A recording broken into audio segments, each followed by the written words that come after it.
Sungguh rampak batang kalawe sarai di lurah rimbun modo.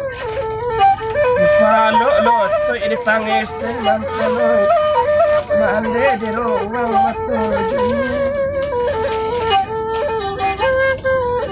Orang maro malantai kapul langare sanjora iyo.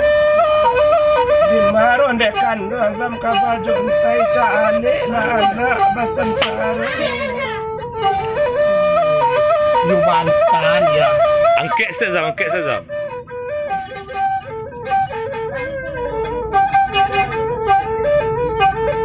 De malata manerawangan. Arah nyinta lungi buang sinarame pamandian.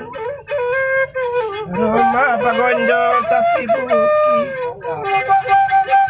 Jalan na orang kakurenci. Kok ada etong bana mama oi. Dulu tu borang ngape. Di baru tengkalak mangakan. Di tengah-tengah jalo babega. Kelari kaliang batu. Masalah nguri jo pangaling. Dek bulan bau lah hilang. Dek mentari bau lah lopoi. Nak jan marasai. Ika bana mahlempoi. Matilah.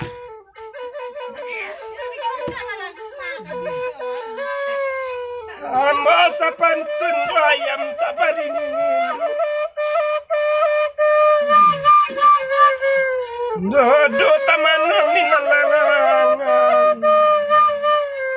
Ai matoy nang gumiriang. Sentiang tak ada samay kamambilay. Kurang tak ada kamanuku. Gurun taneh taruko aku.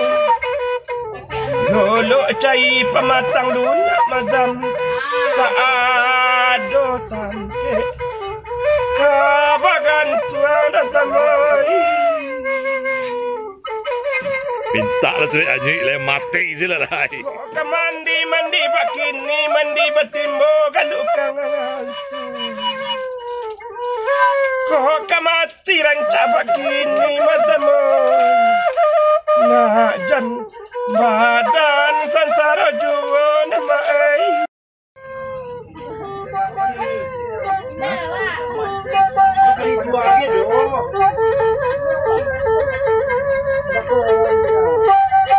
Badari patah daun pandan.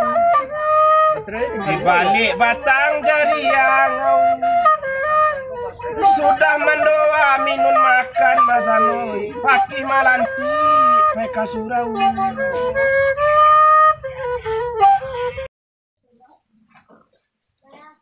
Ada enggak sakit ini, Pak? Sakit banget, bisa sehat iku bantu sakit banget. Iran dan pan. Dan boga spesialis matu guys. Kecek dokter kan linsa matu angko normal. Tapi aku yang pak deritan. Iran dan satu dan calik bini angko naranca asil. Kabui untuk manantuan matu kesiat apa ini. Nak bijurang dicalik do. Calik pitih kalau bisa membedan pitih 2.000, pitih 20.000. Berarti matu kabui itu sehat tuh. Lah utak pitih-pitih saya.